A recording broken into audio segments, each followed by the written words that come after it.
طيب تقييم اللاعبين النهارده، الشناوي ياخد 6 بيطلع غلط. يعني كذا مرة وفي كذا كورة طلع غلط، حتى في الهدف اللي جابوه هو طلع غلط أساسا.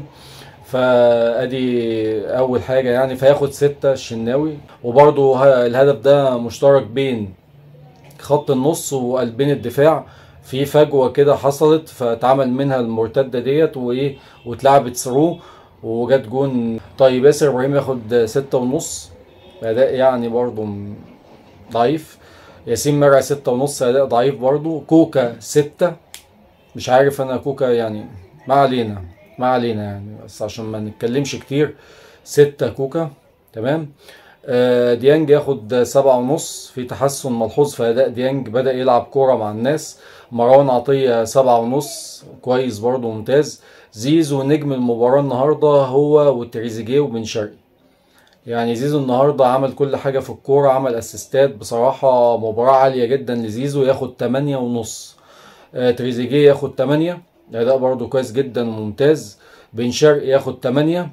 جراديشار 7. بن شرقي احنا قلنا 8 عشان عامل اسيست برضو ولعب مباراة كويسة جدا، تمام. بن شرقي ياخد 8. اداء كويس جدا وعامل اسيست النهارده، واداء يعني في تحسن بن شرقي. جراديشار ياخد 7. برضو احنا لسه بنتكلم وهنتكلم برضو ان الاهلي محتاج راس حربة. هما بيخلصوا في ابراهيم ديابيتيه، واحتمال برضو يجي معاه اسد سامي الحملاوي، فيبقى 4 راس حربة، فده كويس جدا، تمام. عندك طاهر ياخد 6. مش عارف انا، هو مش عارف احنا مثلا ظالمينه عشان بيلعب راس حربة مثلا، ولا احنا في ايه، ولا ظالمين نفسنا، ولا في حاجة غلط يعني، مش عارف، ما علينا. طاهر 6.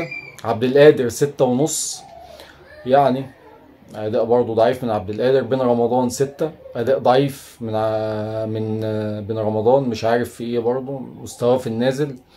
بيكهام 6.5، يعني اداء متوسط منه.